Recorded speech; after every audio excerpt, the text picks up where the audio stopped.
Bonjour, bienvenue dans ce Task Talk que nous avons organisé dans le cadre de la semaine de l'expert comptable. Au cours de ce Task Talk, qui est une sorte de tour de table, nous allons traiter des sujets chauds pour la profession, tels que la guerre des talents, sous ses différentes formes, qui sont la formation du nouveau personnel, mais aussi le recrutement, la rétention du personnel existant et la possibilité d'offrir des rémunérations alternatives, mais également la tendance aux fusions et acquisitions qui est maintenant visible sur le marché. Pour traiter de ces sujets, nous avons invité différents experts. Je suis Fabien Barthes, Community Manager chez Wolters Kluwer, et en compagnie de Madame Orny du bureau Comtarcy, nous allons discuter de ces sujets avec les experts qui arriveront au fur et à mesure. Bonjour Madame Orny, est-ce que vous pouvez nous présenter en quelques minutes votre bureau? Oui, bonjour. Donc, je suis expert comptable basé dans le Brabant wallon, à Villers-la-Ville. Donc, mon cabinet est de petite taille, donc j'ai 4 collaborateurs avec moi. Ça fait une quinzaine d'années maintenant que je suis installée. Et voilà, on continue notre travail d'expertise comptable tout en essayant d'évoluer évidemment en suivant le marché. En plus de votre bureau, je sais que vous êtes engagé auprès de l'ITA, vous faites partie du conseil. Pourquoi cet engagement ? Alors, simplement, c'est arrivé quand? C'est arrivé il y a maintenant presque 8 ans, où mon association professionnelle m'a contactée en disant écoute Géraldine, on te verrait bien finalement représenter les membres au sein du conseil. Je me suis d'abord interrogée moi-même, puis je me suis dit pourquoi pas finalement, parce que au moins de l'intérieur, je pouvais apporter quelque chose. C'est vrai que finalement, on entend beaucoup parfois critiquer les instituts, etc. Mais je me suis dit, j'ai certainement quelque chose à apporter. Moi, par définition, dès le départ, je voulais absolument m'occuper des jeunes, en fait. Des jeunes qui arrivent dans le métier, des jeunes qui veulent rejoindre la profession. Et donc, moi, ça fait 8 ans, finalement, au sein de l'Institut, que je suis dans cette gestion des jeunes. 8 ans, c'est déjà une belle période. Oui. Est-ce que, j'ai eu la chance de voir les roadshows de l'ITA, où il a été beaucoup question de l'avenir de la profession, notamment des défis technologiques. Et aussi des défis de la technicité, de la fiscalité qui est de plus en plus complexe. Est-ce que vous pouvez en dire un mot? Alors effectivement, donc, le grand défi aujourd'hui, c'est de trouver des collaborateurs au sein de nos cabinets. Malheureusement, je vais dire comme ça, la digitalisation n'a pas toujours plaidé en notre faveur finalement dans le discours, dans le sens où on entendait beaucoup avec la digitalisation, le métier va disparaître, etc. Alors que pas du tout, finalement, on a enfin l'opportunité et le temps de jouer notre rôle de valeur ajoutée auprès des entreprises, c'est-à-dire de conseiller l'entrepreneur. Enfin, nous sommes son premier conseiller, le bras droit de l'entreprise vers finalement sa croissance. Donc voilà, donc, au départ, je pense que la digitalisation a fait peur à beaucoup de gens. Et aujourd'hui, on voit qu'avec la période qu'on a vécue, finalement, cette digitalisation, elle est bienvenue dans nos cabinets et ça nous permet finalement d'avancer.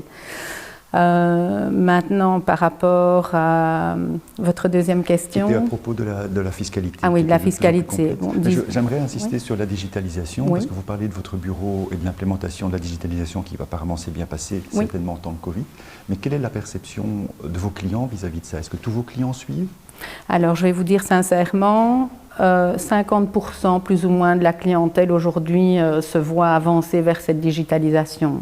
On a fait beaucoup de communication positive aussi au sein du cabinet vis-à-vis de cette clientèle. Maintenant, voilà, moi j'ai un cabinet, je vous dis, qui a une quinzaine d'années. On a des collaborateurs assez jeunes et une clientèle, je vais dire, en création d'entreprise qu'on accompagne depuis le début, qui sont aussi des jeunes entrepreneurs et qui montent dans le train. À côté de ça, il y a aussi des entreprises qui sont avec des dirigeants un peu plus, je veux dire, ancienne génération et qui, voilà, on ne va pas les brusquer, donc on y avance tout doucement. Maintenant, la digitalisation au sein de mon cabinet, Ça s'est fait en douceur aussi, donc je ne voulais pas brusquer mon personnel et on est passé, on s'est dit on va faire double système, ancien, nouveau, et chacun a migré finalement dans cette digitalisation à sa bonne convenance. Et je dois dire que voilà, sans brusquer les choses, ça s'est passé tout à fait bien. Et aujourd'hui, on peut dire qu'on est à 90% de la digitalisation chez nous. Voilà. Oui. Une belle performance. C'est super.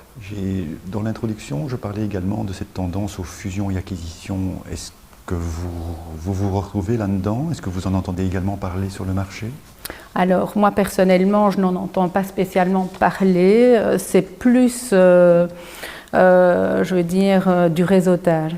Donc, de plus en plus de cabinets se créent un bon réseau pour échanger, avoir des idées, parce que pas mal de cabinets sont de petite taille, et donc voilà, il y a plus je vais dire, d'idées dans deux têtes que dans une.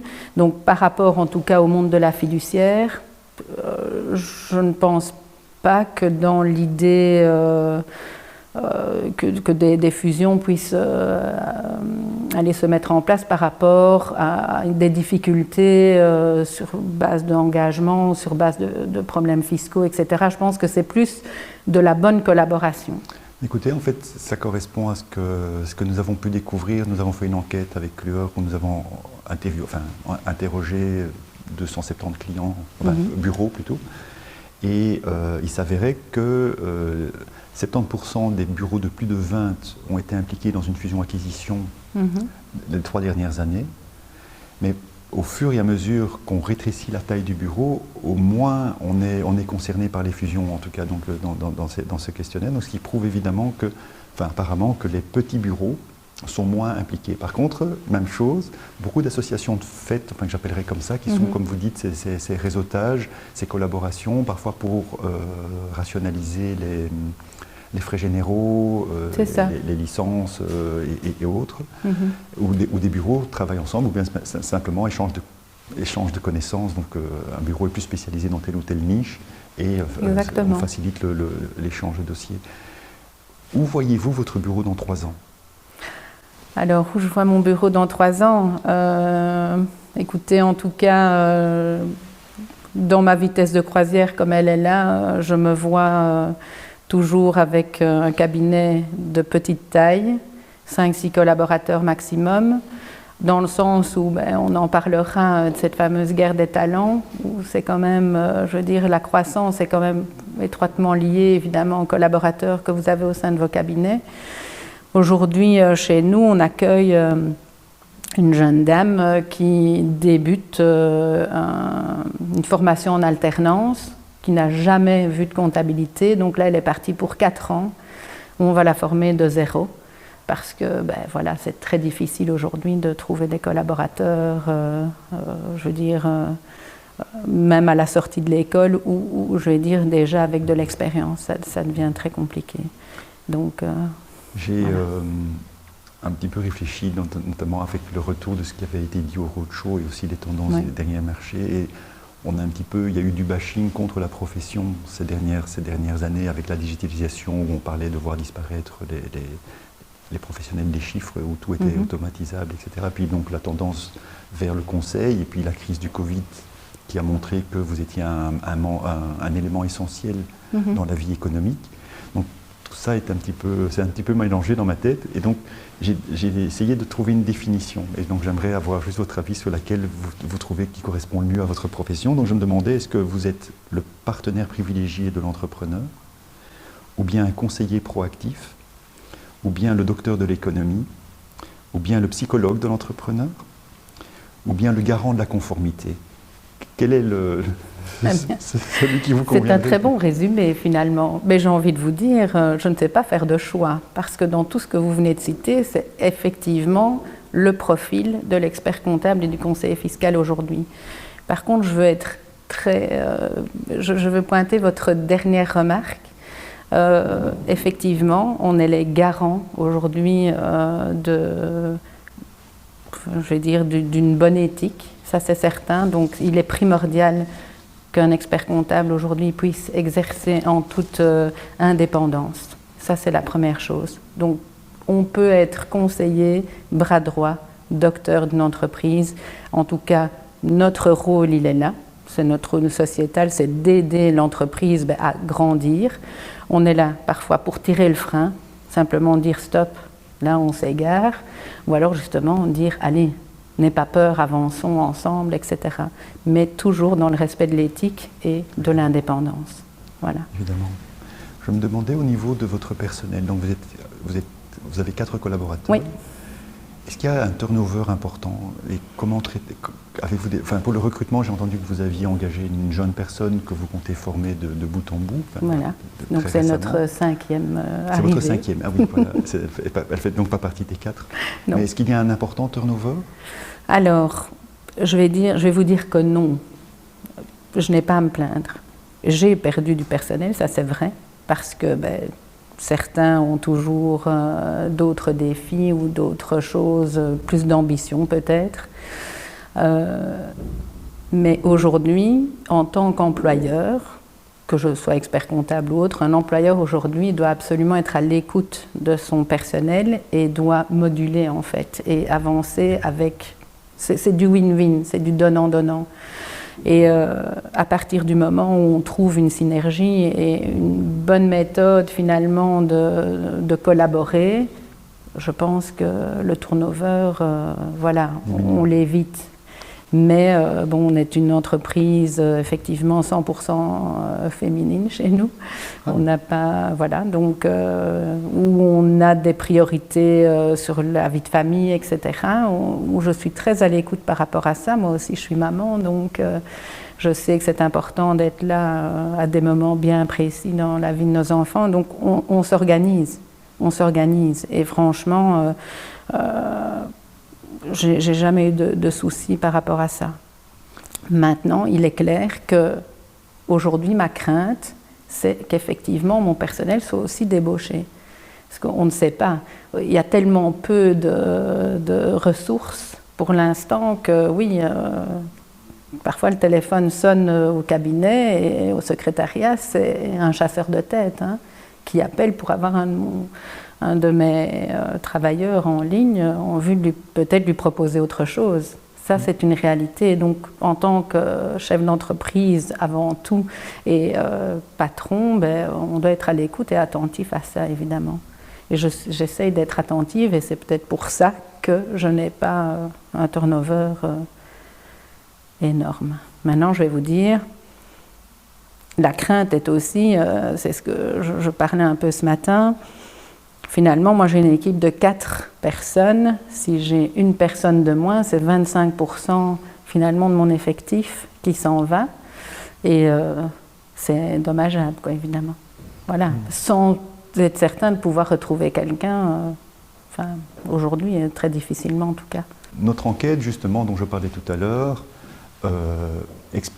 nous a permis d'interpréter que, en plus de leur rémunération, les collaborateurs attendent autre chose, qui sont justement un confort au travail, une écoute de leur employeur, une proximité aussi, donc un confort pour rester près de leur domicile, pas de trop longs trajets, et aussi une bonne ambiance. Et quand je vous entends, je pense comprendre que tous ces éléments sont repris dans votre bureau et que votre personnel s'y sent bien, ce qui explique qu'il n'y ait pas ce turnover. J'aimerais, avant de passer au sujet suivant, qui seront les rémunérations alternatives, qui sont peut-être une solution également pour retenir son personnel, mais j'aimerais réaborder, en fait, essayer de résumer ce que nous venons de discuter.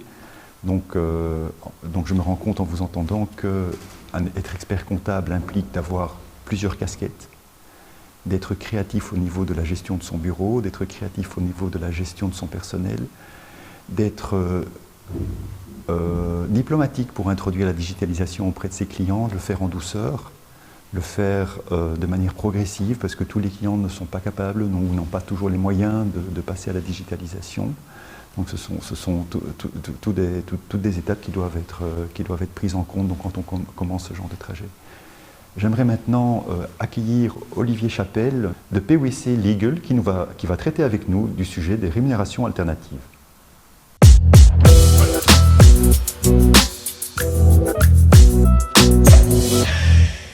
Bonjour Monsieur Chapelle, bienvenue dans ce TAS Talk.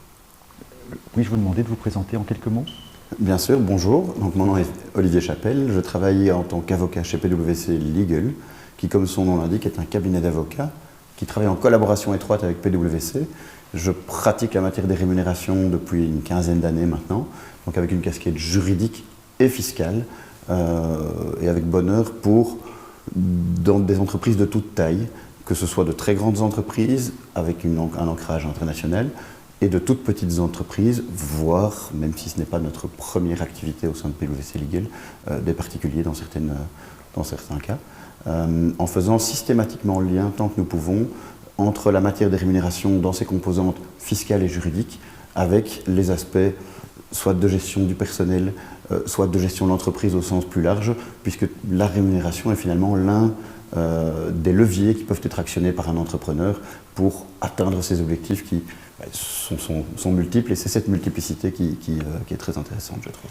Et quand vous parlez de rémunération, on parle purement et simplement de salaire Alors non, quelques petits exemples? Non, je dirais quelque part heureusement, parce que s'il était question de payer entre guillemets qu'un salaire avec toutes ces composantes que l'on connaît, le 13e mois, la prime de fin d'année, enfin c'est la même chose, mais donc les pécules de vacances, etc., il n'y aurait pas beaucoup de leviers à actionner, on payerait simplement.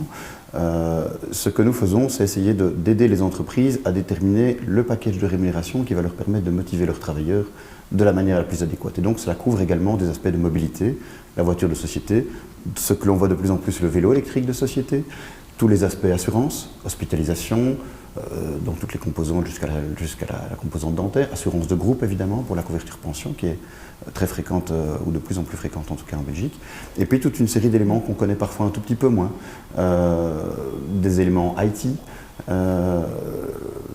téléphone, laptop, etc.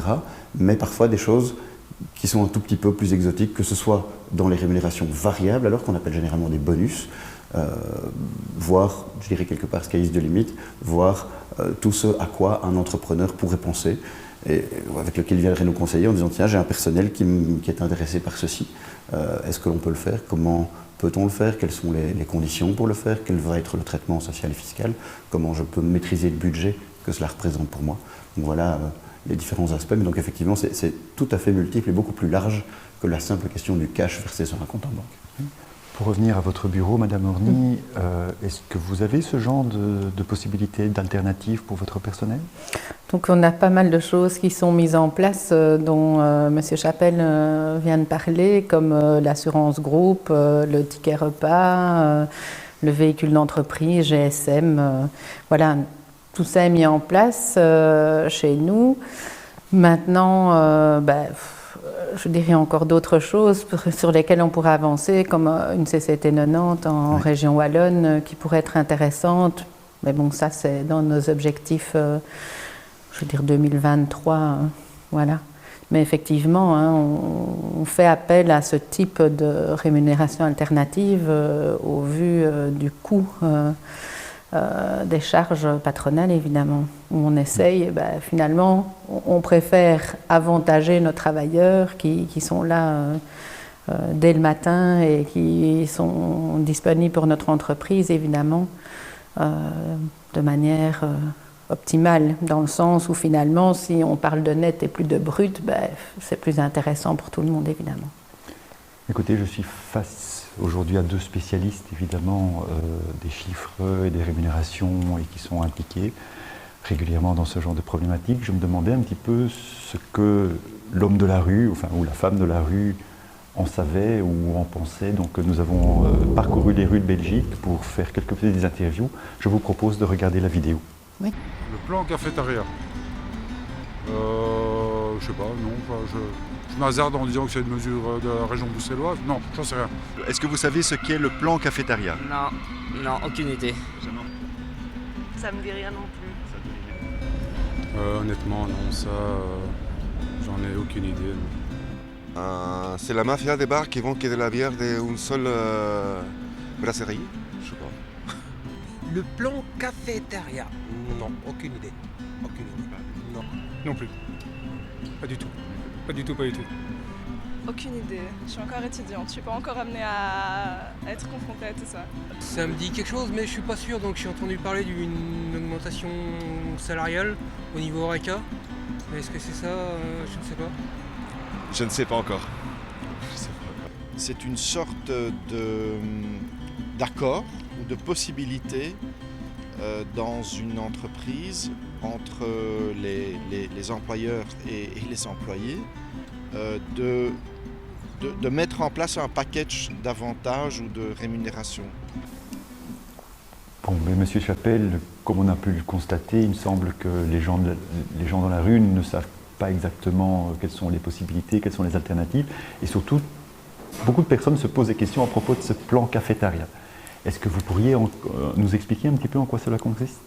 Oui, alors c'est vrai que c'est quelque chose qui peut paraître soit non lié aux rémunérations, soit tout à fait flou. Mais en réalité, si on s'imagine commander un repas dans un restaurant ou dans une cafétéria, pour le dire comme cela, on peut le visualiser de manière beaucoup plus concrète. Dans un restaurant, je vais commander un menu, entrée, plat, dessert, parmi éventuellement un ou deux choix. Mais imaginons ici pour l'exemple que je n'ai pas le choix, je commande un menu. Et ici, c'est l'employeur qui me donne ce menu, c'est ma rémunération. J'ai un certain montant mensuel, éventuellement une voiture de société, une assurance, et voilà. La question ne se pose pas de savoir si j'ai besoin de l'assurance ou si j'ai besoin de la voiture de société. Il est possible que j'habite à côté de l'entreprise et que je n'ai finalement aucun usage professionnel de cette voiture. Il est possible également que j'ai l'habitude d'utiliser la voiture ou le train pour mes déplacements privés. Donc, peu importe, je suis allé au restaurant, j'ai commandé un plat. Et de la même manière que si je n'aime pas un des ingrédients du plat, cela ne change rien, il est préparé de cette manière-là par le chef, je n'ai pas mon mot à dire, je vais recevoir ce plat. Et si on arrive dans une cafétéria maintenant, avec un plan cafétéria, il faut vraiment s'imaginer avec ce menu, ce plateau repas en main, et se promener finalement dans les allées de ce restaurant dans lequel on va nous proposer diverses entrées, divers plats, divers desserts. Qui sait, je n'ai peut-être pas envie de manger un plat aujourd'hui, je vais prendre 2 entrées, un dessert. C'est ça l'idée du plan cafétéria finalement. C'est donc l'idée traduite en rémunération de permettre en tant qu'employeur à vos travailleurs, dans certaines mesures évidemment, puisqu'il y a toujours des règles juridiques, fiscales et sociales à respecter, mais de permettre à vos travailleurs dans cette mesure de choisir différentes composantes d'un package de rémunération selon leur intérêt propre. Et cela permet donc de rencontrer l'intérêt de chacun des travailleurs en fonction de ses aspirations, mais également du moment où il en est dans sa vie. Un travailleur qui a 25 ans, qui débute sa carrière, n'aura peut-être pas nécessairement les mêmes aspirations, les mêmes besoins qu'un travailleur qui a 50 ans et qui commence tout doucement à penser éventuellement à sa retraite, ou qui a des petits-enfants, ou des enfants tout court, tout simplement. Donc ces aspirations-là, c'est difficile de les rencontrer en tant qu'employeur dans un budget fermé. Donc généralement, le plan cafétéria, c'est celui-là. C'est de se dire, sans augmenter le prix de mon repas, sans augmenter le coût patronal de la rémunération de mes travailleurs, je vais leur permettre finalement de faire mieux avec le même prix, parce que ce mieux, ils vont le choisir eux-mêmes. La question que je me posais, en fait, est-ce qu'il y a un garde-fou?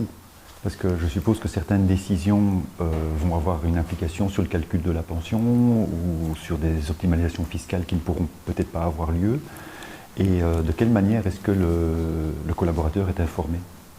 Alors, en fait, pour reprendre de nouveau l'exemple de la cafétéria, le garde-fou, c'est finalement l'employeur de l'établir. C'est-à-dire que dans une cafétéria, vous auriez éventuellement l'AFSCA, qui ici seraient les autorités sociales et fiscales, et bien l'AFSCA qui vous dirait il faut respecter ce cadre. Et bien ce cadre au niveau des rémunérations, il est triple. Il est juridique, on est obligé de respecter les minimums barymiques de rémunération applicables au sein d'un secteur bien déterminé. Bon. Il est social, on ne peut pas, pour le passé, venir dire tout ce que vous avez reçu depuis 1 an, qui a été soumis à la sécurité sociale, je vais le remplacer par un avantage qui lui potentiellement n'est pas soumis à la sécurité sociale, ou de manière limitée ou spécifique comme la voiture de société. Et il est fiscal, c'est-à-dire qu'on ne peut pas non plus pratiquer d'abus quelconque, avoir comme seul objectif de faire une optimisation fiscale sans nécessairement que la réalité juridique soit conforme avec ce traitement fiscal. Donc il y a effectivement une série de balises, une série de garde-fous, et j'en rajouterai un dernier qui est tout aussi important pour l'entreprise, il y a un garde-fou budgétaire. L'objectif du plan cafétéria, je le disais tout à l'heure, mais c'est vraiment essentiel, c'est de se dire que dans la même enveloppe budgétaire, on va pouvoir rencontrer mieux les aspirations de chacun des travailleurs dans leur individualité. C'est aussi un garde-fou pour l'employeur que de se dire « je veux mettre en place ce plan cafétéria, mais de manière maîtrisée pour éviter les surcoûts ». Donc si on revient sur les problématiques juridiques, sociales, fiscales, les garde-fous sont ceux-là. Les minimums de rémunération, les abus fiscaux évidemment évités, et la possibilité de faire des modifications dans un plan de rémunération, mais uniquement pour le futur sur les parties de rémunération qui ne sont pas encore acquises. Là, je me tournerai vers Madame Orny. En fait, en voyant cette flexibilité, j'ai quand même envie d'entendre complexité un petit peu derrière. Je me demandais, est-ce que dans votre bureau, pour votre personnel, vous avez ce genre de plan? Enfin, vous en avez déjà touché un mot, mais est-ce que vos clients sont demandeurs? Alors, moi, dans mon cabinet de petite taille, on a peut-être 1 ou 2 clients dont il y a une masse salariale plus importante qui pourraient être intéressés par ce type de mise en place.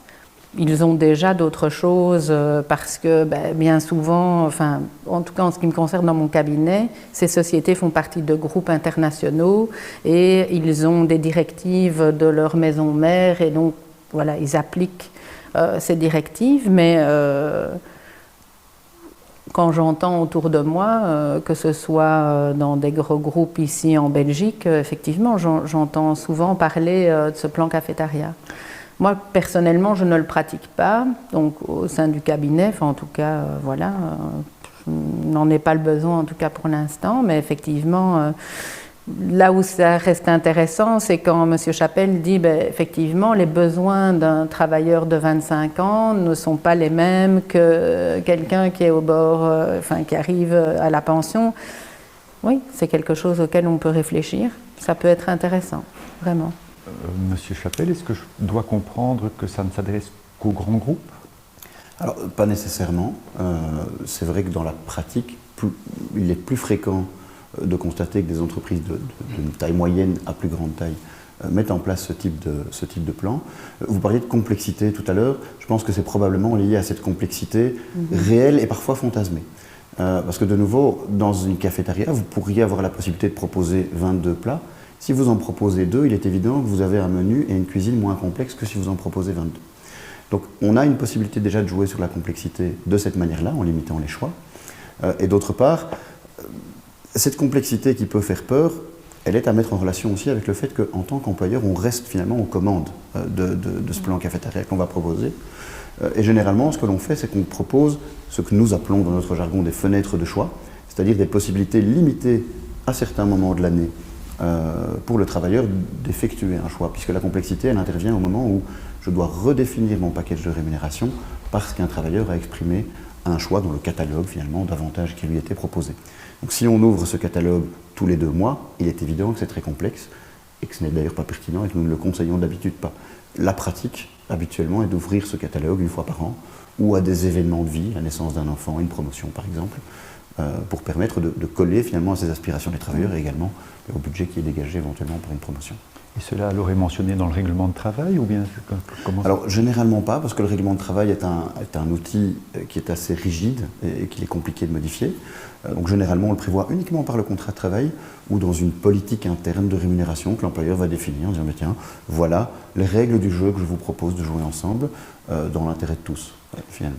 Et quelles sont les grandes tendances? Je veux dire, je suppose que vous avez déjà une vue sur les options qui sont les plus choisies, pour quelle tranche d'âge? Est-ce que vous avez une vague idée? Oui, alors ce qu'on constate beaucoup pour le moment, c'est en partie lié à l'évolution de la société aussi. Les défis de la mobilité, on en entend beaucoup parler. On constate les problématiques de réchauffement et donc on sait que la sensibilité écologique est de plus en plus présente. Et donc on constate en alliant ces deux intérêts-là, que le vélo électrique, par exemple de société, est un élément qui intervient de plus en plus parce que les travailleurs n'ont pas toujours envie d'être calés dans des bouchons, parce que le vélo électrique permet également, on l'a beaucoup constaté dans le cadre de la pandémie et du confinement, plus facilement à un public plus large de pouvoir se mettre en mouvement aussi. Pourquoi ne pas aller au travail avec ce vélo électrique? Et un des facteurs qui permet aussi d'expliquer son succès, c'est que le traitement social et fiscal d'un vélo électrique, lorsqu'il est utilisé ne fût-ce qu'en partie pour se rendre au travail, va être tout à fait avantageux par rapport à la rémunération. Donc ça, c'est déjà une tendance que l'on peut constater. On constate également une tendance liée plutôt à tout ce qui est flexibilité. Madame Orny, vous en parliez tout à l'heure. La possibilité pour des travailleurs de dire tiens, je sacrifierai une partie de ma rémunération dans le futur pour finalement financer quelques jours de congés supplémentaires. parce que le temps libre pour moi est plus important, ou on parlait de travailleurs plus âgés, à l'approche de la pension, on pourrait comprendre que les 20 jours ou les 25 jours, s'il y a déjà un peu de congés extra-légaux dans le cabinet dont on parle, ne suffisent pas toujours en termes de rythme, et de la même manière finalement que l'on prévoit de nouveaux rythmes scolaires, on peut dans le cas d'un plan cafétéria prévoir de nouveaux rythmes de travail en échangeant une partie de sa rémunération contre davantage de jours de congé. Et puis je dirais que le troisième et quatrième bloc que l'on constate en pratique, d'une part tout ce qui est IT, j'en parlais tout à l'heure, laptop, téléphone, mais certainement tout ce qui est assurance. Les assurances hospitalisation, je dirais qu'un des classiques, c'est d'ouvrir l'assurance hospitalisation qui est éventuellement déjà offerte au personnel, aux membres de la famille du personnel. Ça présente un surcoût qui est relativement limité pour l'employeur. Oui. Pour le travailleur, c'est une économie parfois importante. Et alors, sans être trop technique, lorsque vous avez 2 personnes qui travaillent au sein d'un couple, les 2 personnes bénéficient d'une assurance hospitalisation, on a parfois des situations de double couverture. Et ça permet, lorsqu'on a un plan cafétéria parfois aussi, de dire, mais tiens, dans certaines conditions, je décide de sortir de ce plan d'hospitalisation, mon employeur arrête à fond perdu de payer des primes qui finalement ne sont jamais utilisées, et ce budget, je l'utilise pour autre chose. Autre exemple de flexibilité qu'on peut mettre en place. Le plan hospitalisation, c'est ce que nous avons détecté dans notre enquête également. En fait. Donc, quand on a proposé les différents éléments qui pourraient constituer un package salarial, quand les gens n'en avaient pas, la première chose qui est venue, c'est le plan hospitalisation. Ce qui est amusant, c'est que de la même enquête est arrivée l'information que 26% des gens sont tout à fait satisfaits au point qu'ils ne veulent rien d'autre. Donc ça c'est amusant, et la question n'a été posée qu'aux employés. Donc c'est pas que les patrons se sont autofinancés et autosatisfaits, non, donc ça veut dire qu'il y a quand même une satisfaction au niveau salarial dans la profession. Donc un dernier chiffre, donc 70% des gens étaient satisfaits de leur salaire tel qu'il était pour l'instant, et donc, mais la première amélioration demandée, c'est le plan hospitalisation. Bien sûr. Je lancerai un petit défi à M. Chapelle, en fait, c'est si vous deviez convaincre Mme Orny d'aborder le sujet avec ses clients, comment feriez-vous? Alors, je dirais que l'actualité nous donne une grande facilité pour répondre à votre question, puisqu'on parle d'inflation et de taux d'inflation à 9 ou 10% selon les estimations pour l'année prochaine. Cette inflation, elle va porter sur les salaires parfois barémiques, parfois réels de vos clients, Mme Orny. Et il est évident qu'elle va donc augmenter de manière assez sensible les coûts de rémunération. Pour tous les employeurs qui envisageraient d'octroyer une augmentation à leurs travailleurs, que ce soit lié à une promotion, à une ancienneté ou quoi que ce soit, je leur conseillerais, ou je vous proposerais de les inviter lorsqu'ils vont réfléchir à leurs coûts patronaux, ou leurs coûts salariaux plutôt lors de l'année prochaine, de se poser cette question, de savoir dans quelle mesure est-ce qu'il est possible, parfois ce sera le cas, parfois ce ne sera pas le cas, mais dans quelle mesure est-ce qu'il est possible de remplacer une partie de rémunération brute pour le futur par d'autres avantages qui, eux, ne seraient pas impactés par l'inflation, ou pas directement par l'inflation, comme les rémunérations. Effectivement. C'est un argument choquant, très actuel. Je suis tout à fait désolé de devoir l'utiliser. Je préférerais qu'on ne connaisse pas ces taux d'inflation. C'est vrai que... Et c'est vrai que les indexations des salaires, depuis le mois de janvier, je crois qu'on est à la 3e ou 4e indexation, et je pense que pour novembre, c'est encore prévu dans certaines CP. Et il est effectivement, chez certains clients, on est déjà à du 8,5% d'augmentation. On en parlait encore ce matin à la radio, c'est le sujet du moment. Absolument. Je me demandais, en fait, est-ce qu'il y a des secteurs plus créatifs que d'autres dans cette matière? Alors, je ne pense pas qu'il y ait des secteurs qui soient plus créatifs. Il y a des secteurs qui ont peut-être les bras plus libres, je dirais, parce que je vous disais tout à l'heure, il faut, pour pouvoir mettre en place un plan cafétéria, soit on augmente sa charge de rémunération, on donne quelque chose en plus, ça c'est toujours possible, mais si on tient compte de la réalité économique et que l'on souhaite le faire dans une enveloppe fermée, il y a des secteurs qui ont des obligations en termes de rémunération et d'avantages annexes déjà beaucoup plus figées dans une commission paritaire que d'autres. Et donc plus vous allez vous retrouver figé, souvent plutôt dans l'industrie, moins ce sera simple. Ça ne veut pas dire que c'est compliqué, mais ça veut dire que la marge de manœuvre va être peut-être restreinte. Donc la créativité en termes de le plan cafétéria est probablement fort impactée par cela. En matière de créativité, j'aimerais que nous visionnions ensemble une proposition qu'un bureau comptable en Flandre a mis en place. Regardons la vidéo. Mijn naam is Hein van der Lamotte. Ik ben een van de venoten van der Lamotte die actief is in accountancy, audit en legal en risk management. Het is duidelijk dat het aantrekken van nieuwe mensen een grote uitdaging is voor mensen in onze sectoren. Er is duidelijk een krapte op de arbeidsmarkt en dat is iets wat denk ik iedereen ondervindt, wij duidelijk ook. In het kader juist van het aantrekken van misschien wat ervaren mensen hebben wij inderdaad een misschien wel eigenaardig idee ontwikkeld om te gaan stellen dat iemand met een zekere ervaring bij ons komt werken. Dat mocht hij zich inderdaad niet schikken bij ons bedrijf, dat hij toch tegenvalt, van hem inderdaad een soort bonus uit te betalen. In die zin dat we als iemand vertrekt binnen de maand dat hij zou hier binnenkomen, dan krijgt hij een extra bonus van 2500. Als je dat pas na 3 maanden doet, dan is dat 7500 wordt dat. Maar de bedoeling is eigenlijk daar duidelijk het signaal te geven. Ten eerste, kijk, oké, misschien is het de moeite van eens naar ons te komen en te kijken of dit iets voor u wordt. Maar wij als bedrijf zijn ook absoluut zeker dat wij die eigenlijk niet zullen moeten uitbetalen. En we gaan ervan uit dat we iedereen zullen kunnen houden. De vertrekpremie heeft voor een zekere stijging gezorgd. Daaruit is ook een zeker aantal aanwervingen lopende. En zelfs denk ik 1 of 2 gerealiseerd. Maar het is natuurlijk niet het mirakeloplossing, anders zou dat fantastisch zijn. Que pensez-vous de cette proposition? Vous parliez de créativité, je pense qu'elle a au moins le mérite de la créativité, cette solution. Je pense que c'est assez bien vu. Assez bien vu, pourquoi? Simplement parce qu'on parle beaucoup de guerre des talents, de difficulté à retenir son personnel. Alors ici, je pense que la pratique montrera à l'entreprise Van de la Notte si c'était pertinent ou pas pertinent. Et de ce que je comprends, il n'y a pas encore de recul. Mais ça a en tout cas le mérite de démarquer l'entreprise dans son processus de recrutement, en sachant que dans ce secteur, on en parlait, dans ce secteur, pouvoir recruter est assez clé. Donc je trouve que l'idée est assez bonne.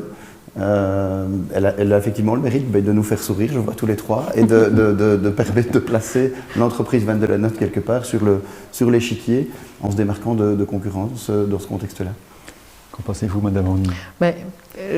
Voilà, la démarche est telle que finalement, il est clair que passer par des sociétés de recrutement aujourd'hui coûte énormément d'argent. Et là, finalement, le fait de s'adresser au tout public, finalement, avec une offre comme celle-là, va peut-être attirer des candidats sans devoir faire appel à ces chasseurs de tête, parfois irrespectueux finalement, de manière tout à fait facile, et d'obtenir de la collaboration et finalement de faire une économie certaine sur les frais liés à ce recrutement qui finalement serait une prime à verser aux travailleurs s'ils décidaient de quitter l'entreprise. Maintenant, voilà, M. Van de la Notte est convaincu qu'il gardera tout le monde à bord et ça c'est très bien pour lui. J'aimerais clôturer cette partie du débat en essayant de résumer un petit peu. Donc, j'ai vu que le plan cafétéria ne s'adresse pas qu'aux grands groupes, donc il faut bien y réfléchir, apporter des solutions créatives, apporter des solutions alternatives pour beaucoup de profils, pour beaucoup de types d'entreprises. Par contre, il doit être cadré, il faut des garde-fous. Les garde-fous doivent être au niveau fiscal, au niveau juridique et au niveau social. Il faut bien y réfléchir en discussion ouverte entre l'employeur et l'employé. Il est applicable, donc il ne faut pas hésiter, il gagne à être connu, c'est le moins que l'on puisse dire. Une autre manière, évidemment, de gagner la guerre des talents, c'est d'accueillir ou de former les jeunes, de les accompagner dans leur formation, et c'est le sujet le sujet suivant de notre tour de table. Et j'aimerais accueillir Madame Micheline Klaas de l'Ordre des experts comptables.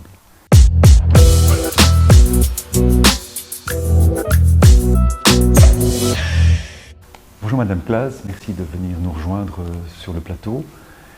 Je vous ai invité aujourd'hui notamment pour vous entendre à propos de la formation des jeunes. Je sais que vous voyez chaque année des dizaines de jeunes passer leur stage, passer leurs examens. Et il me semble intéressant de vous entendre à ce sujet. J'aimerais d'abord, est-ce que vous pourriez un petit peu nous présenter l'ordre? Oui, d'abord bonjour, enchanté. Merci à CLUR de nous donner la parole. Je pense que c'est important aussi de communiquer vis-à-vis des jeunes.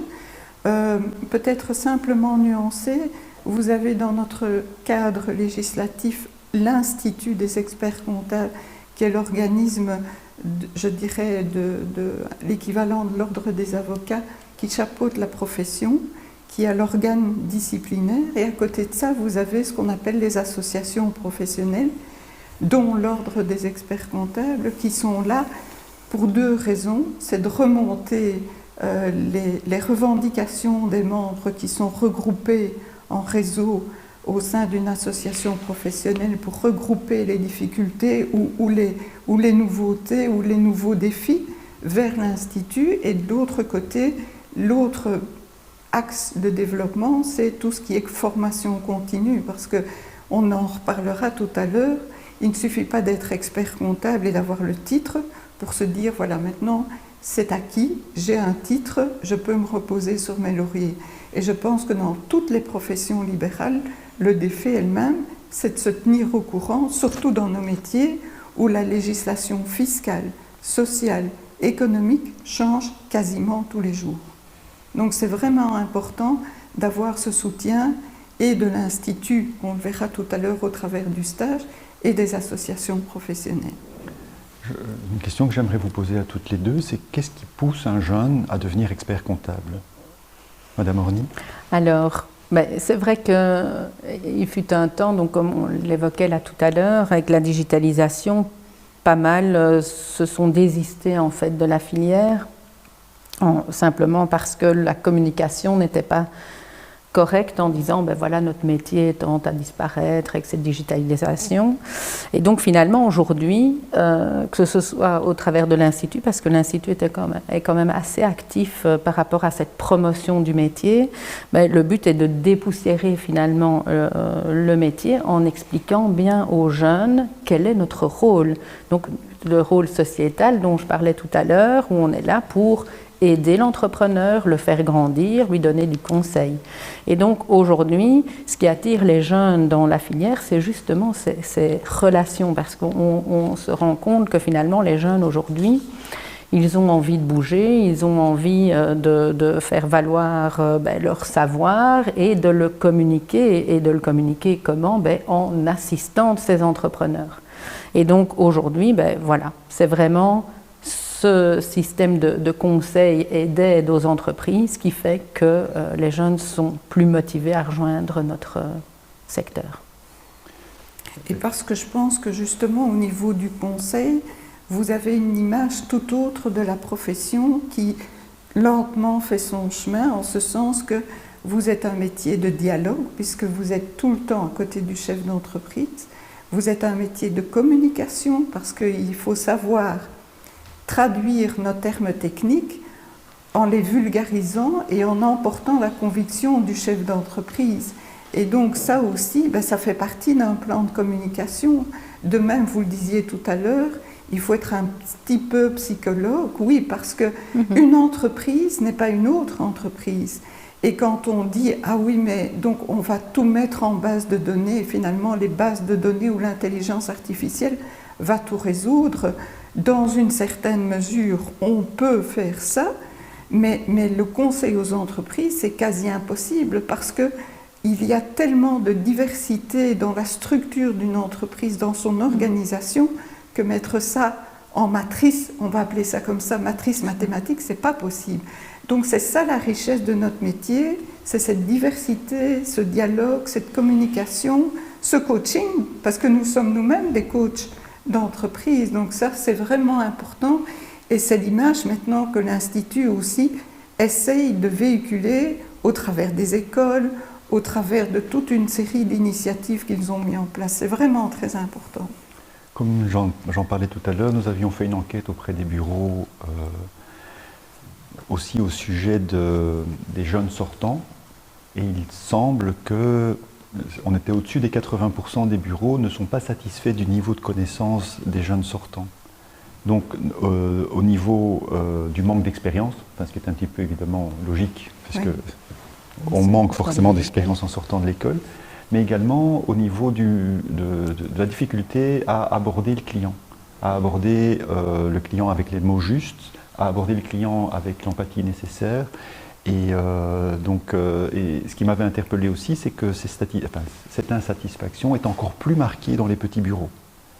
Donc il semblerait que les petits bureaux qui sont plus vite confrontés aux clients, qui sont plus vite confrontés à la réalité, au contact direct avec le marché, sont plus exigeants vis-à-vis des jeunes sortants que les grandes structures qui ont peut-être plus de place pour les faire grandir dans leur processus. Je ne sais pas quel est votre avis, Madame Claes. Mais je pense que ce qui est vraiment important, c'est d'une part, il faut avoir les bonnes bases, et ça c'est tout le rôle de l'enseignement, de construire un niveau de connaissance, et puis à partir de là, et c'est pour ça que le stage est vraiment essentiel dans nos métiers à nous, c'est de mettre le jeune confronté à la réalité du terrain, de justement apprendre sur le terrain son métier qu'il connaît, avec les bonnes connaissances qu'il peut mettre en application, et ça c'est vraiment le rôle du stage. N'oublions pas non plus que nous avons, Géraldine me le confirmera, 3500 stagiaires. Donc quand on dit le métier est en pénurie, non, il y a, je vais presque dire, une source infinie, puisque 3500 c'est quand même énorme. Simplement il faut que voilà, ces gens apprennent à grandir, à maîtriser, à appliquer au travers du stage. Ça c'est vraiment très important, et ça aussi c'est tout le rôle du maître de stage, mais Géraldine va vous en parler. Le rôle du maître de stage est vraiment essentiel pour être, alors une fois que le stage est terminé, je vais dire être pas à 100% opérationnel comme quelqu'un qui a 20 ans d'expérience, mais de déjà être rodé à ce contact client. Donc effectivement, je comprends que dans les petits cabinets, ça se ressent plus parce que on en parle, on est déjà beaucoup surchargé dans les cabinets. Donc des petits cabinets parfois d'une personne, c'est difficile d'accueillir finalement un jeune à former. Moi je dis toujours, ma formation scolaire c'est 10% de ma connaissance, parce que finalement c'est la base.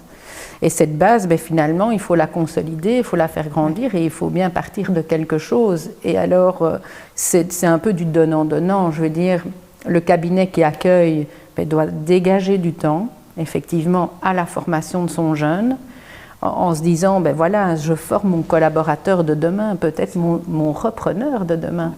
Et donc, c'est ça qui blesse dans les plus petites structures, c'est qu'on n'a pas ce temps. On ne prend pas le temps suffisant de former. Et je comprends, parce que notre métier, on en parlait là, finalement, on est en perpétuel changement au niveau de la législation, que ce soit avec des directives européennes, que ce soit avec la fiscalité ici au niveau de la Belgique. On doit tout le temps nous-mêmes réapprendre. Et former des jeunes, ça prend du temps, effectivement. Mais je reste convaincue que c'est le meilleur moyen d'arriver à avoir le collaborateur idéal, vraiment. Et par rapport au manque d'expérience vis-à-vis du contact client, est-ce que des choses sont mises en place avec l'ordre, avec les écoles, pour que les étudiants aient plus d'expérience? Mais là, je vais peut-être laisser Géraldine parler, parce que l'Institut a mis en place un protocole d'accord avec les écoles pour aller, je dirais, un pas plus loin dans cette mise en application pratique. Et donc, c'est tout l'enjeu, que ce soit dans nos métiers comme dans d'autres, de la formation en alternance, où on va déjà plus, je dirais, vers la fiduciaire, où on va mettre en place cette relation triptyque finalement, le dirigeant de la fiduciaire, le dirigeant de l'entreprise et le jeune qui entame sa carrière professionnelle. Mmh.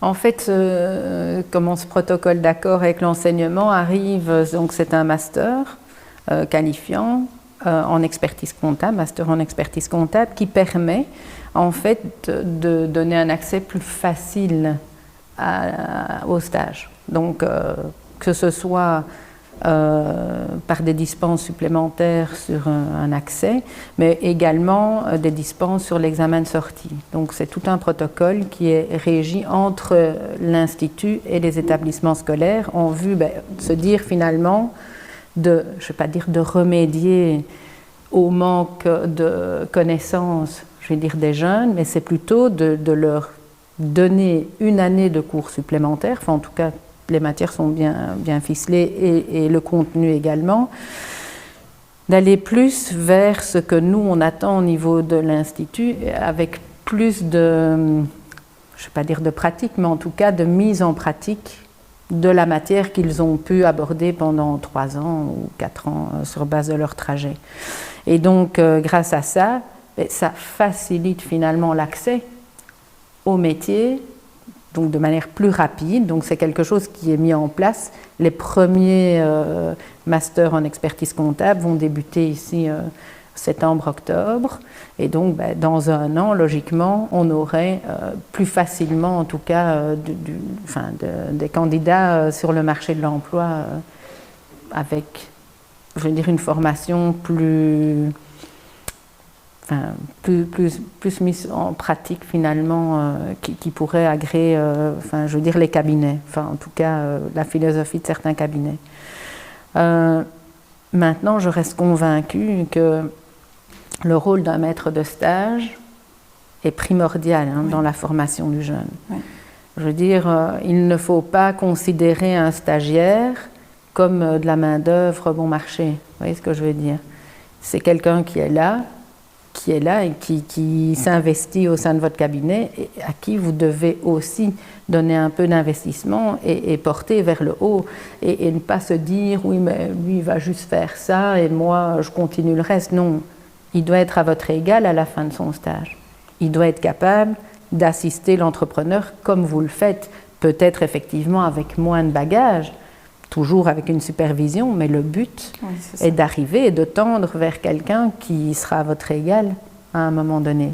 Et donc ça, dans la tête du chef d'entreprise ou fiduciaire, il faut que ça fasse parfois encore son chemin.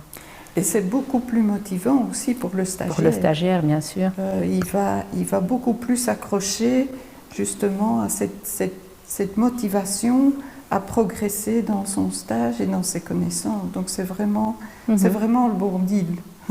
Si vous deviez donner un conseil à un maître de stage, enfin à une personne qui hésiterait à être maître de stage, quels sont les bénéfices que lui en retire? Parce que donc, quand on en parle, certains ont l'impression de former leurs concurrents de demain quand ils accueillent un stagiaire. Ou bien, comme vous dites, un remplaçant, mais tout le monde dans le bureau ne peut pas être remplaçant. Donc comment motiver en fait les maîtres de stage? Mais en voyant un petit peu la conjoncture aujourd'hui et en voyant la surcharge de travail et toutes les obligations qui arrivent toujours de plus en plus, c'est d'avoir, prenons simplement la digitalisation, vous faites rentrer dans votre cabinet un jeune qui est souvent nettement plus performant que vous en termes de digital, parce que forcément on n'est pas de la même génération. C'est un atout, hein. C'est un atout parce que si vous avez des collaborateurs plus âgés, parfois c'est plus difficile de faire rentrer cette notion de digitalisation. Donc j'ai envie de dire un cabinet d'une personne qui a déjà, je veux dire, qui est dans la tranche 45-55, on va dire, qui prend en stage un jeune de 20-25 ans, on ne peut avoir que des bons conseils finalement en termes de digitalisation. Il faut se dire aussi que la clientèle, elle change. Enfin, je veux dire, les entrepreneurs aujourd'hui non plus... il y a des entrepreneurs de 20-21 ans, hein, il faut pouvoir leur parler aussi. Donc finalement, je pense que c'est une synergie. Hein. C'est dommage de se couper parfois d'une partie de l'entrepreneuriat de par le fait que... on ne soit pas dans ce mouvement qu'un stagiaire peut apporter finalement dans un cabinet. Et puis un stagiaire peut aussi apporter, je dirais, entre guillemets, une possibilité de diversification des missions. Tout à fait. Parce que le dirigeant de la fiduciaire, avec toute son expérience, est peut-être davantage focalisé sur un type de mission, en se disant, étant donné la complexité et la vitesse à laquelle la législation change, il n'a pas toujours la possibilité de tout suivre. Donc, investir dans un stagiaire en lui disant « Écoute, moi je suis peut-être en tout cas au départ plus généraliste et je me suis au fil des ans spécialisée dans tel domaine, mais j'aurais besoin à terme Et d'où l'intérêt du stage et de cette collaboration progressive, de dire, voilà, moi j'aimerais peut-être bien quelqu'un qui soit plus axé sur tout ce qui est ouverture de crédit, subsides, marché public, etc. Et comme ça, étoffer le portefeuille des missions et ne pas rester cantonné. Donc je pense qu'il y a vraiment du win-win des deux côtés. Et il faut mettre en avant ces atouts-là, parce que de plus en plus, et c'est pour ça aussi que les réseaux, peut-être pas les regroupements de fiduciaires, mais les réseaux de fiduciaires sont importants, parce que chacun s'est un petit peu développé dans sa zone, je ne vais pas dire de confort, mais dans sa spécialisation, et donc on peut être une seconde opinion pour un autre, pour une autre fiduciaire, et ça n'est que win-win des deux côtés. Je me posais la question, parce que parfois on l'entend, je ne sais pas du tout si c'est la réalité ou pas, mais j'ai entendu régulièrement que les jeunes avaient tendance à aller vers les grands bureaux, les Big Four, les Big Five, ça dépend ce qu'on veut en dire, et plutôt que de commencer dans un petit bureau. Est-ce que c'est une réalité ou bien c'est une légende urbaine? Ça, je vais laisser Géraldine parler. Peut-être qu'il y a plus de lobbying des grosses structures à la sortie des écoles. Maintenant, de ce que je vois et de ce que j'entends, je n'ai pas vraiment cette impression. Peut-être qu'on se dit que dans des grosses structures, il y a peut-être plus de moyens pour justement former. Ça, c'est vrai. Donc, je veux dire, peut-être qu'un student qui termine se dit, ben voilà, si j'ai l'opportunité de rentrer dans un plus gros cabinet où il y a une structure d'accueil, etc., j'aurai une meilleure formation. C'est peut-être se tromper, mais maintenant, je dois dire... Tout dépend aussi un petit peu du profil du candidat et de ses ambitions. Parce que quelqu'un qui ambitionne, voilà, je ne sais pas moi, de par sa formation à l'école et qui se dit, moi c'est la fiscalité, je sais qu'un jour je ne ferai que ça, ben, lui va peut-être davantage se diriger vers une grosse structure, tandis que le stagiaire qui a plus une approche de proximité avec le client et plus généraliste, entre guillemets, va peut-être se sentir mieux dans une petite structure que dans une grosse structure. Donc, il faut vraiment essayer de trouver le bon profil pour la bonne fiduciaire. Je veux dire, le candidat qui dit, ben voilà, moi je veux me diriger vers de l'international, ben, va effectivement privilégier un plus gros cabinet où on fait de l'international. Voilà, quand fiduciaire, petite structure, on est plus belgo-belge, peut-être frontalier, mais on a moins évidemment d'envergure. Voilà. C'est amusant parce que vous utilisiez le terme généraliste, ce qui me permet de revenir sur l'analogie avec docteur de l'économie. Donc c'est vrai qu'un généraliste va pouvoir s'occuper des entrepreneurs et être confronté à l'ensemble de la problématique, et d'autres plus spécialisés pourront aller dans des plus grandes structures, donc des maisons médicales ou des hôpitaux, qui seront du coup où il pourra exercer sa spécialisation. Maintenant, j'ai envie juste de compléter, c'est que le fait qu'un stagiaire ou qu'un student qui finisse ses études arrive en fiduciaire, ce n'est pas parce qu'il arrive dans une petite structure qu'il va se couper totalement finalement de cette partie, que ce soit de l'international ou autre, parce que nous aussi, on a des clients qui parfois ont besoin de conseils bien spécifiques, et c'est là d'où le réseautage est très important. Parce que finalement, nous, en petite structure, on a un chouette réseau avec différents intervenants, et il n'est pas rare qu'on fasse appel à des confrères de gros cabinets pour avoir un conseil spécifique sur une... voilà, je veux dire, on a parfois un indépendant qui démarre minuscule, puis qui finalement crée sa structure sociétaire, et puis à un moment donné se retrouve à l'international. Ça arrive, et je veux dire, le client, il reste toujours notre client, il est à l'international, mais quand on a besoin d'informations, de mise en place de choses, on fait appel au réseau.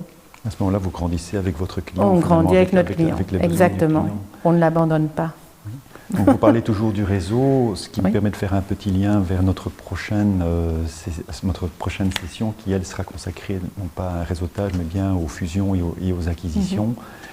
Mais avant de passer à ce sujet-là, j'aimerais donc rapidement clôturer en rappelant qu'être maître de stage, c'est un investissement de temps, mais ça offre de belles possibilités, ça offre une belle aventure humaine, c'est l'accompagnement et la formation d'un prochain collègue, ça fait grandir la profession, manifestement, et il faut le faire en collaboration avec... il est important que l'ensemble des acteurs collaborent, autant l'Institut que l'Ordre, que les écoles, et que le maître de stage soit ensemble pour faire avancer la formation des jeunes. Oui, évidemment, et le stagiaire central, bien sûr. Évidemment. Et donc, je rappelle aussi un chiffre qui était frappant, qui était 3500 stagiaires, donc ce qui annonce quand même un renouvellement de la génération.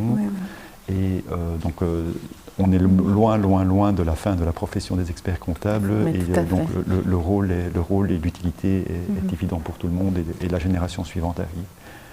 J'aimerais accueillir M. Bakali pour traiter de la nouvelle, du dernier sujet qui sera donc les fusions et les acquisitions. Je remercie encore Mme Claes. Merci à vous. À tout de suite.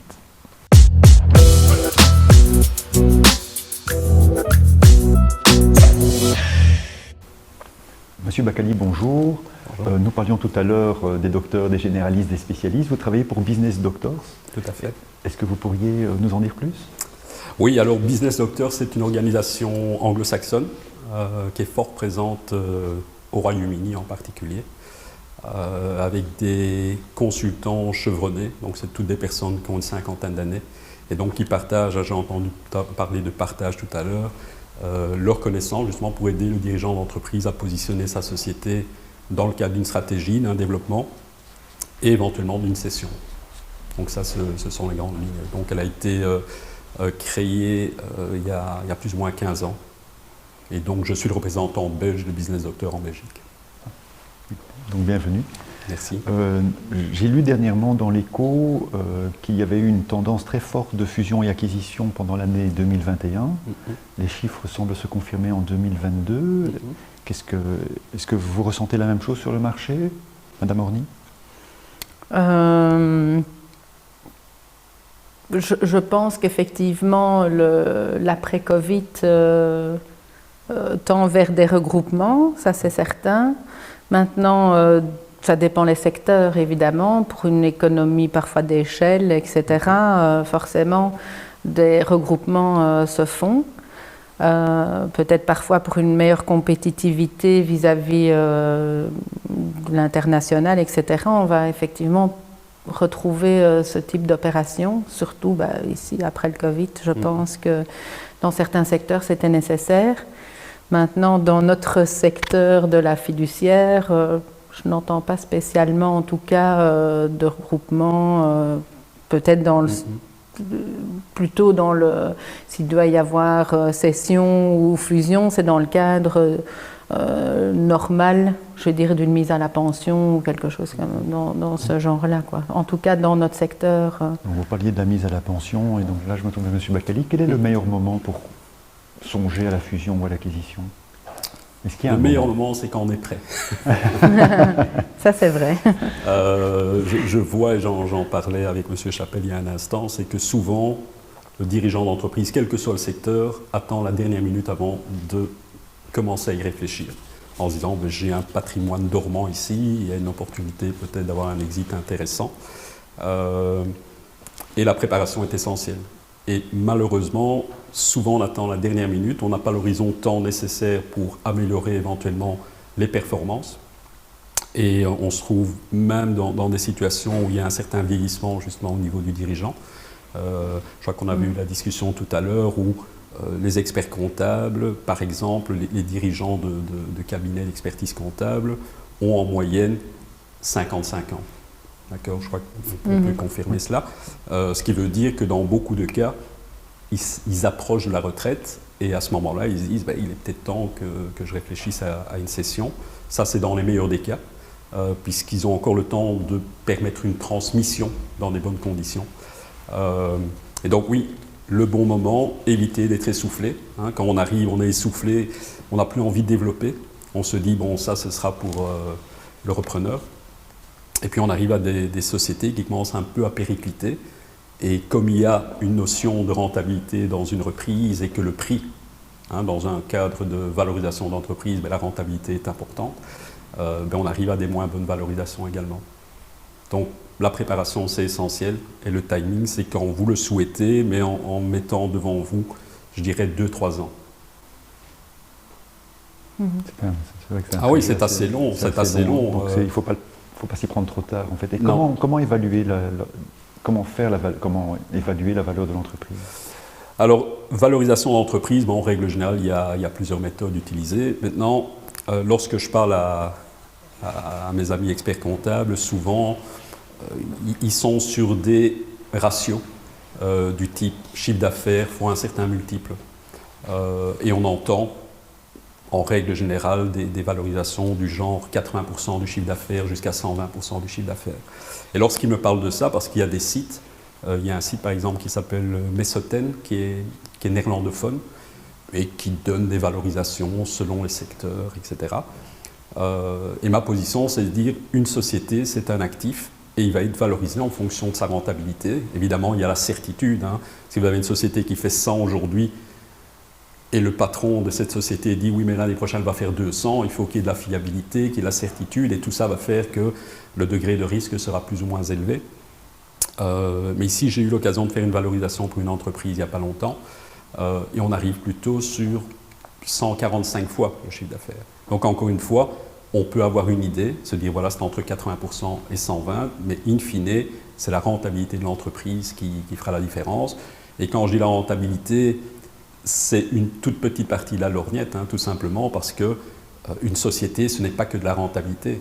Une société, on l'a bien entendu tout à l'heure, ce sont les collaborateurs, c'est l'autonomie, c'est la qualité des services, c'est la satisfaction client, c'est la dépendance par rapport aux dirigeants d'entreprise. Et on voit les personnes d'une cinquantaine d'années ont une manière de gérer leur personnel qui est assez différente de personnes de 40 ans, avec une vision plutôt patriarcale.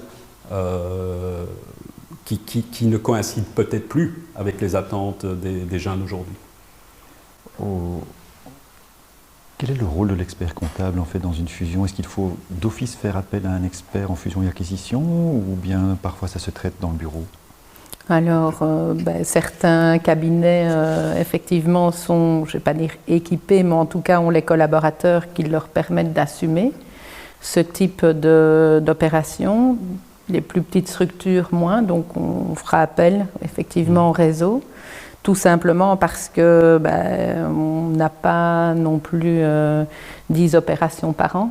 Hein, et puis aussi, j'ai envie de dire, tout dépend de la clientèle. Enfin, si je prends mon cas personnel, moi j'ai encore des clients relativement jeunes, donc on est plus dans le cadre d'acquisition que de cession, par exemple, moi au sein de ma clientèle.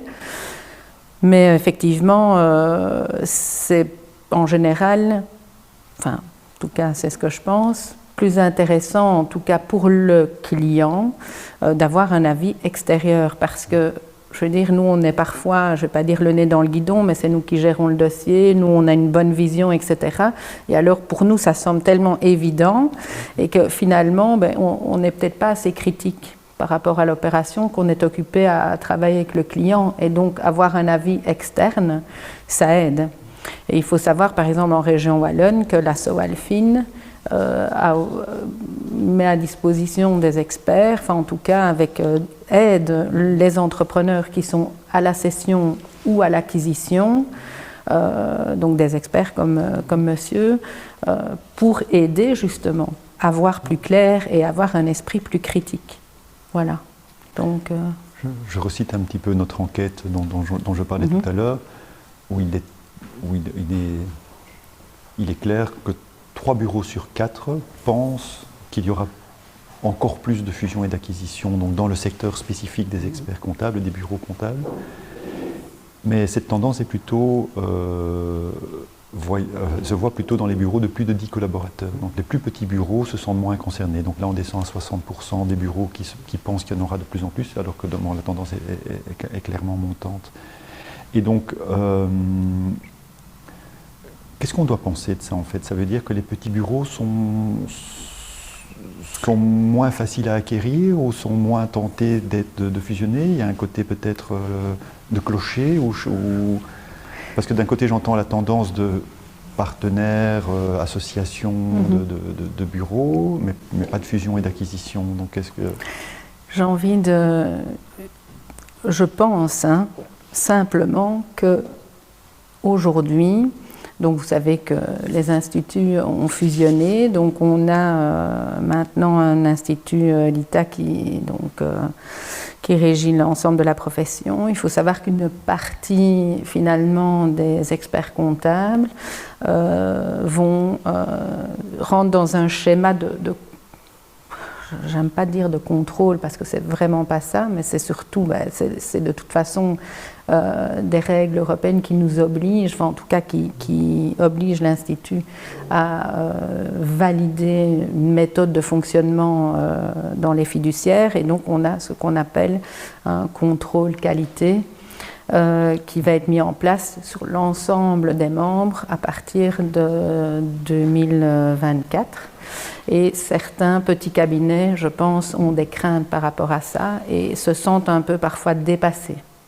Donc l'Institut fait quand même pas mal de choses pour essayer de démystifier ce contrôle qualité qui fait peur à pas mal de gens, ce que je trouve dommage parce que finalement c'est simplement donner une explication et accompagner finalement nos membres à atteindre la qualité qui est demandée finalement par les instances supérieures. C'est pas notre institut qui oblige, ça c'est vraiment l'éthique du métier et nos dirigeants qui le souhaitent.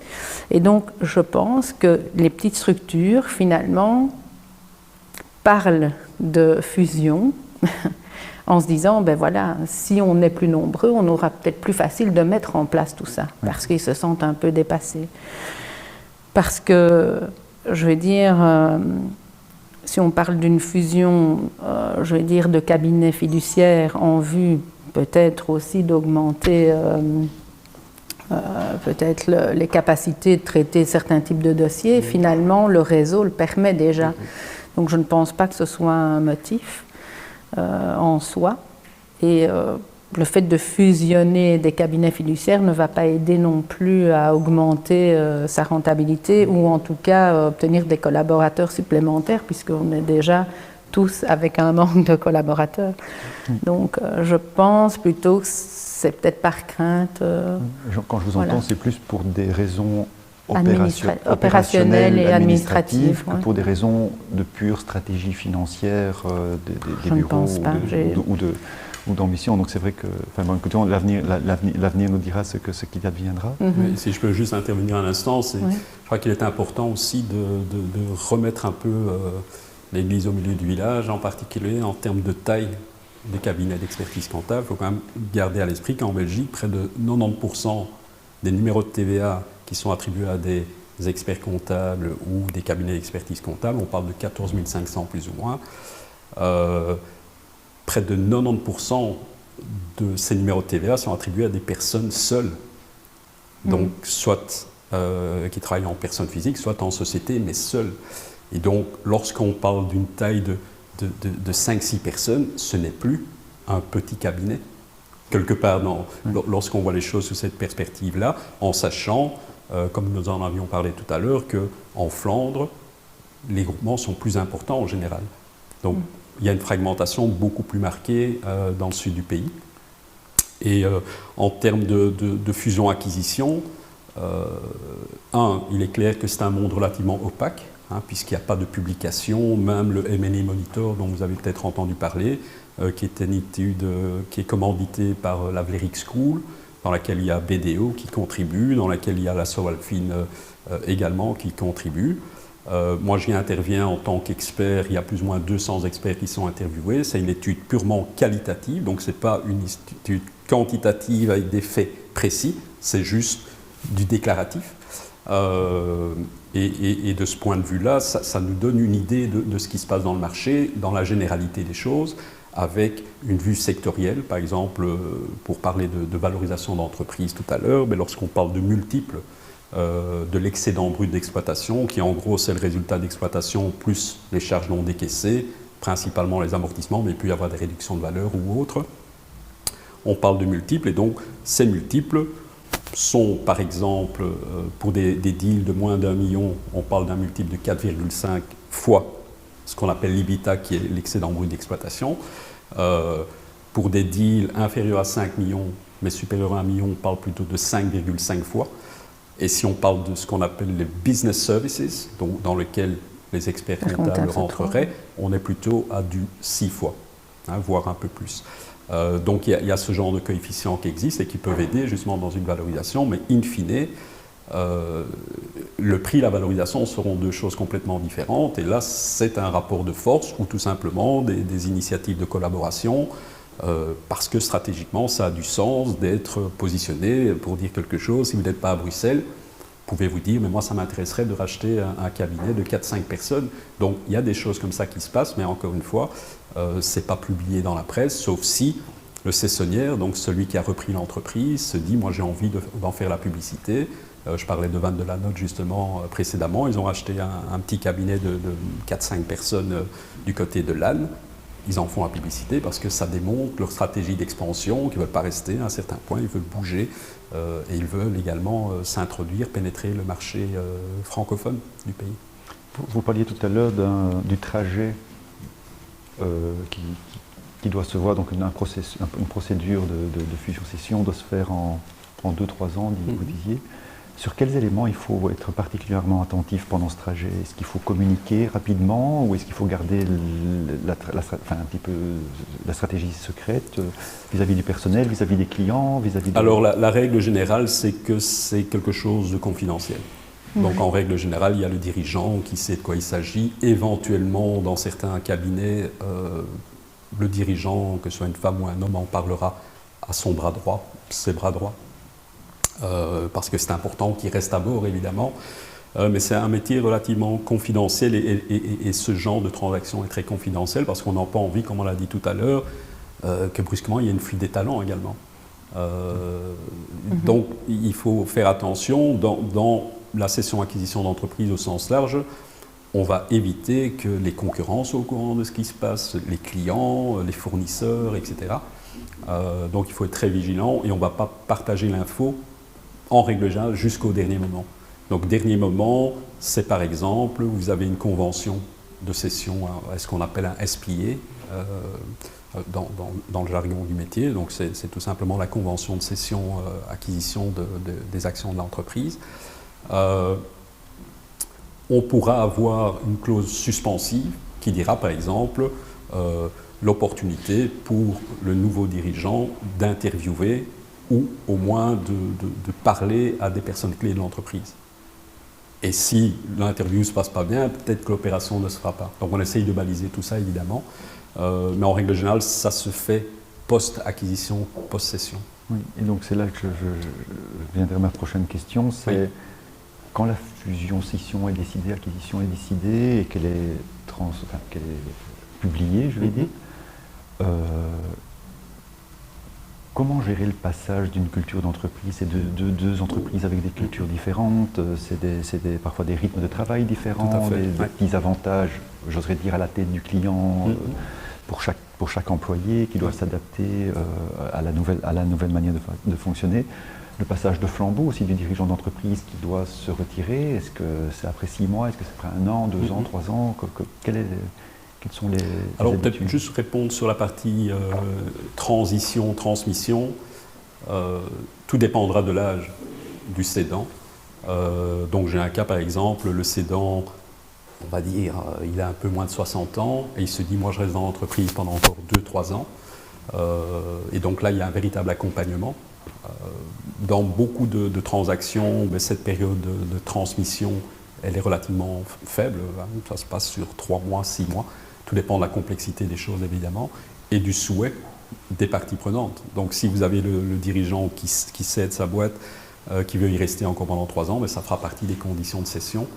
Vous en avez certains au niveau des repreneurs qui diront « nous, on achète Et puis vous restez avec nous 2-3 mois et on fait notre business à notre manière, ce qui peut être dangereux effectivement. Donc une des choses qui est essentielle, c'est d'abord d'en discuter avant même de signer l'accord final, de voir quels sont les points d'attention.